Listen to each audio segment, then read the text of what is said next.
also help to manufacture enzymes, hormones, and antibodies that are needed to regulate his bodily functions and to keep your baby healthy. Oh, this is cute. Who's this guy? He's a carbohydrate. He's necessary because he gives your baby the energy he needs for growth and activity. They work with proteins and fatty acids to build and repair new tissue. Lactose is a primary carbohydrate that infants take in. It is found in both breast milk and milk-based formulas. The lactose-free formulas provide carbohydrates in the form of sucrose, corn syrup, or corn syrup solids. Later, your baby will get his carbs from cereal and grain products. Thank you, Marie. I just wanted to recap for those who might have missed all that. Your baby gets his vitamins and minerals from your breast milk or infant formula. And later, when your child begins eating solid foods, he can get them from proteins, vegetables, fruits, carbohydrates, and grains. Stacy? Thank you, Melanie. And thank you for tuning in this evening. We'll keep you posted. Oh, wow. What a smart little girl. Let's talk about some of the important vitamins such as vitamin D, which we can get from exposure to sunlight. It helps with the formation of your child's bones and the absorption of calcium. Formula-fed babies get sufficient vitamin D. However, breast milk contains very little of this necessary vitamin. Therefore, the American Academy of Pediatrics recommends that babies who are breastfed only, or infants who consume less than 500 milliliters per day of fortified formula, receive 400 IUs of a liquid vitamin D supplement per day. Vitamin A is essential for your baby's healthy skin and hair, his good vision, his growth and development, and his ability to maintain a healthy immune and reproductive system. Vitamin E protects his tissues. Vitamin K helps his blood to clot. Vitamin C helps your child to form collagen, to maintain capillaries, bones, and teeth, and to heal his wounds. It also assists the body in fighting off infection. Calcium is important for the development of the system. Marie had something interesting to say about vitamins too. Well, calcium is important for the development of his bones and teeth, the ability for his blood to clot, and the maintenance of his healthy nerves and muscles. That's interesting. What role does iron play in all of this? Well, iron is important for the formation of healthy blood cells and for preventing anemia. Full-term breastfed babies need a supplemental source of iron after about 4 months of age. The American Academy of Pediatrics recommends giving breastfed infants 1 milligram per day of a liquid iron supplement. After 6 months, infants can acquire sufficient iron from fortified infant cereals and other foods. Formula-fed babies receive all the iron they need from their formula. Okay, so what is folate? Is that like a drink? It's pronounced folate, and it's a B vitamin that is essential for cellular division and growth and the development of healthy blood cells. It also helps with the formation of genetic material within every cell in your child's body and helps his nervous system to function. Now, zinc is a mineral that... Oh, zinc. I know this one. Zinc is a mineral that helps your child's wounds to heal and helps his blood to form. It also helps with his perception of taste. It is essential for the growth and maintenance of all of his tissues, and it helps him to have a healthy immune system.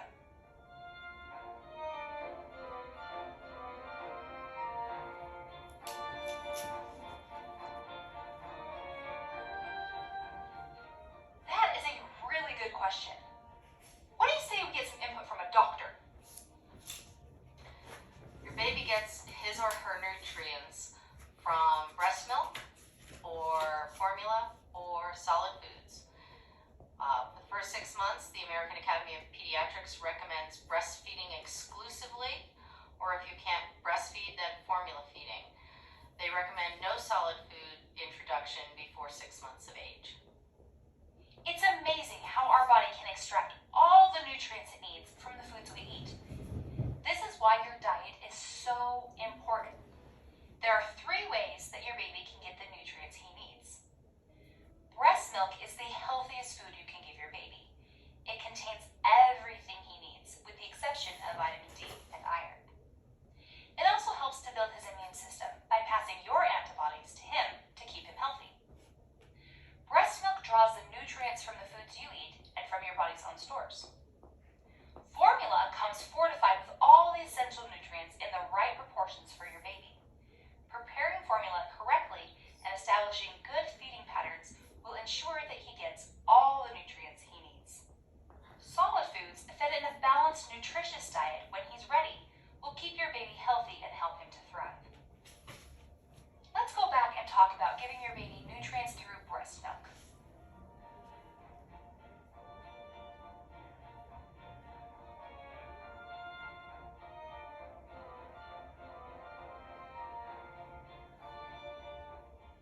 The American Academy of Pediatrics has concluded that breastfeeding is the best source of nutrition for your baby's first year of life. They suggest exclusively breastfeeding for about the first 6 months and then gradually introducing solid foods while continuing to breastfeed for at least your baby's first year. You see, when you were pregnant, your body started producing a type of milk called colostrum. This milk provides your baby with immunities to help fight infection and illness, and it helps prevent jaundice. By around the 3rd day after birth, your milk supply will come in, and you'll be able to provide him with all of the nutrients and fluids he needs. Your milk is produced from the mammary glands in your breasts. These glands draw from the nutrients you consume and from your body's own store of nutrients. When you don't eat enough, the mammary glands take nutrients away from your body. This can hurt you and put you at risk for short and long-term illnesses. You'll also lose the energy you will need to take good care of your baby. The ideal diet for a breastfeeding mom is a variety of fruits and vegetables, different grains, protein, and some fat. If you follow the guidelines from ChooseMyPlate.gov, you'll consume all of the nutrients you and your baby need. So the goal while breastfeeding is not to lose weight, but to eat enough to provide your body with the nutrients it needs to produce breast milk and to meet your own nutritional needs. A healthy eating pattern includes a variety of vegetables, fruits, especially whole fruits, grains, half of which are whole grains, dairy products, protein, including seafood, lean meats, and poultry, eggs, legumes, nuts, seeds, and soy products, as well as fats and oils. You should limit the trans and saturated fats, added sugars, and sodium in your diet. Check the labels on what you buy. Visit www.choosemyplate.gov/moms-pregnancy-breastfeeding and click on the link for the MyPlate Daily Checklist, where you can download a healthy plan.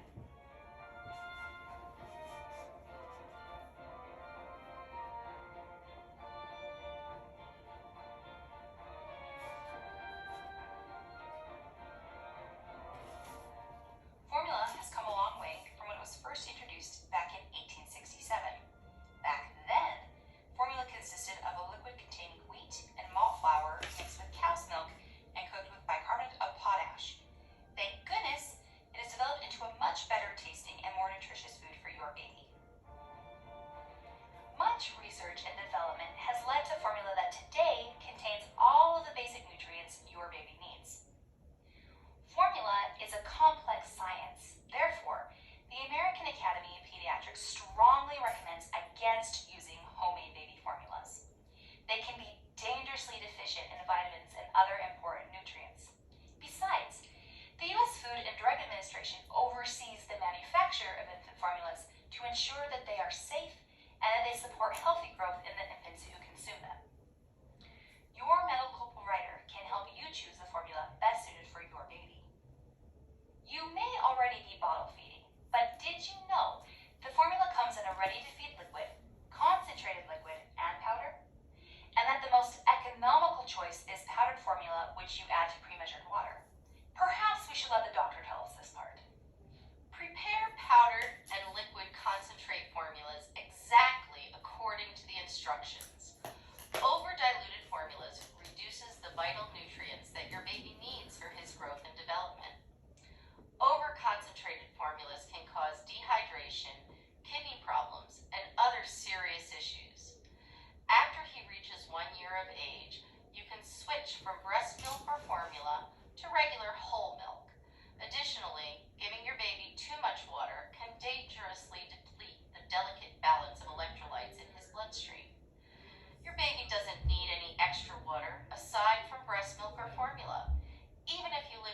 summer climate unless your medical provider prescribes it.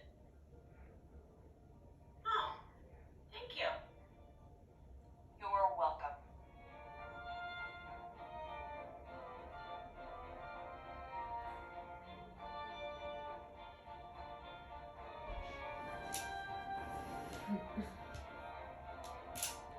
Around 4 to 6 months of age, your baby may show signs of being ready to eat some solid foods. About this time, he loses the extrusion reflex, in which he instinctively pushes his tongue out when anything other than liquid is put in his mouth.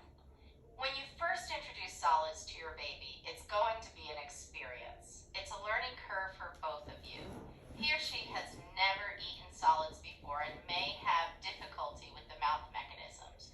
So you'll put the food in and he'll push it back out. And then you'll scrape it off his chin and stick it back in, and then he'll push it back out. So you want to start with about a teaspoon, and you only want to start with once a day. And you want to start with a time where you have the time to spend, because you're probably going to have to clean him up afterwards. As your baby gets good at eating and swallows more of his food than he's spitting back out, you can start introducing other foods. Most of the time I recommend starting with cereal because it's cheap and you can make small amounts at a time.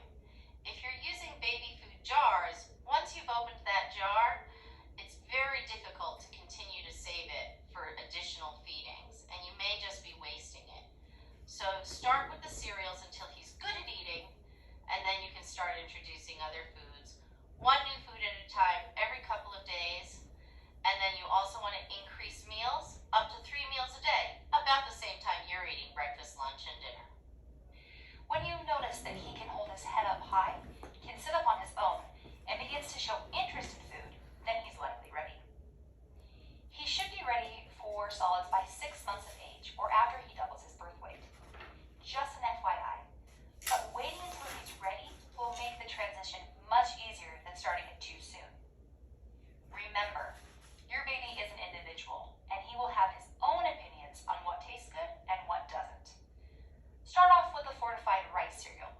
It's generally well tolerated and has a lower potential for any allergic reaction. Rice cereal will also introduce grains and fiber into his diet. After he masters eating this with a spoon, you can move on to other baby cereals. Give him only small amounts. A few teaspoons may be all he wants. And don't forget, he should still get breast milk or formula, so don't overstuff him with solid food. Only offer a new food every few days. This will give him time to adjust to it, and it will give you time to know that he can tolerate it. After cereals have been introduced into his diet, then begin offering him fruits and vegetables. He will need these foods to be pureed if you are preparing them from scratch. As his eating skills build, by around 7 to 10 months of age, he will be able to eat thicker foods such as egg yolks, or strained and mashed fruits and vegetables such as bananas and applesauce. Eventually offer some textured table foods, and finally cut or chopped meats or poultry, usually 7 to 10 months of age. The important thing to remember is to cut things into very small pieces. Your child's esophagus is still very narrow, so foods like grapes, cherry tomatoes, hot dogs, and popcorn are known choking hazards for children of this age. If you are breastfeeding, try feeding him some baby foods made with meat to ensure he gets adequate iron and zinc. Finally, around 9 to 12 months of age, introduce soft meals like casseroles, macaroni and cheese, and spaghetti. He can eat the same dinner that you serve the rest of the family. Just be sure to keep the bite sizes very small to prevent choking. After your baby begins eating solid foods, your medical provider may recommend giving him around 4 to 8 ounces of water per day in a cup. But remember, until the age of 1, he should still get breast milk or formula, so don't give him too much water.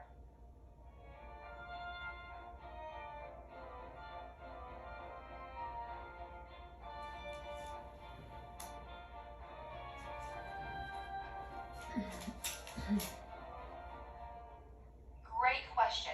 We're going to cover that in the next. Yes, that is a good